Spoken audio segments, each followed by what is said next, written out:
Diyos ko po loleng, for today's episode ay sigurado ako ay mamimiss ninyo ang ganitong recipe. Kaya naman para malaman ninyo kung paano ko ito niluto ay mag-follow at subscribe ka na para lagi kang updated sa mga videos na i-upload ko. Maraming salamat. Ang episode na ito ay nasa ilang minuto lang naman kaya naman tapusin ninyo ang video ito hanggang dulo.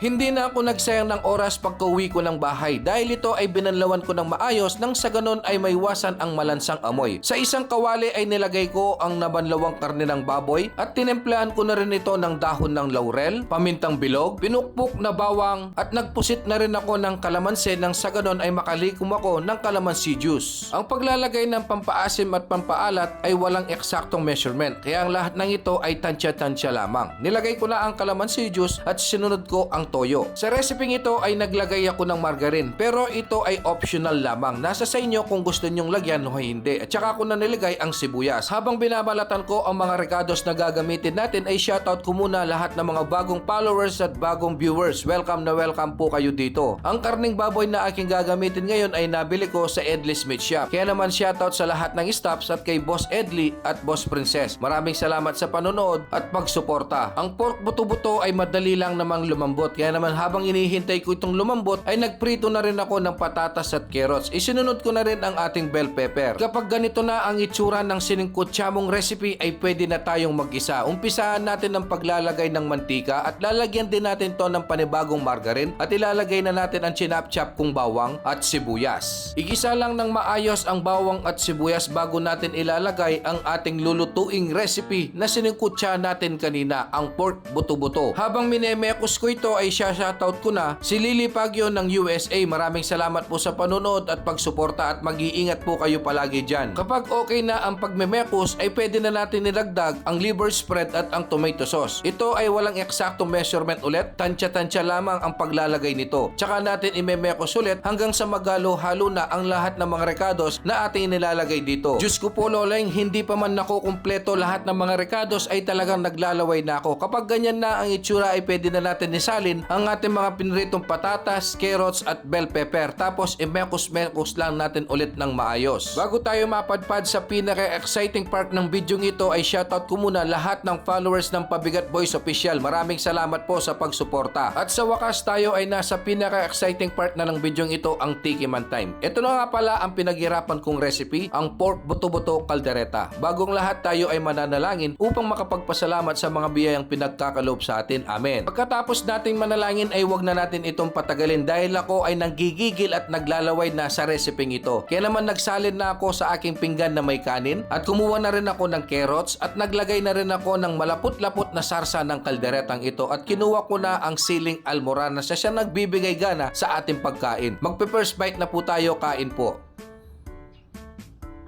Diyos ko po loleng, kanyaman na! Talagang mapapakanin ka sa sobrang sarap ng reseping ito. Kaya naman kung umabot ka pa sa part ng bidyong ito ay maaari ka bang mag-comment kung taga saan ka para naman alam ko kung hanggang saan napadpad ang bidyong ito. Maraming salamat. Malamang ay nanonood pa hanggang ngayon si Nadarang Vicky at Bapang Edison Laksamana ng Toronto, Canada. Maraming salamat po sa pagsuporta. Ingat po kayo dyan. Hanggang dito na lang ang episode na ito. Maraming salamat sa panonood. Ingat po kayo and God bless. Peace out.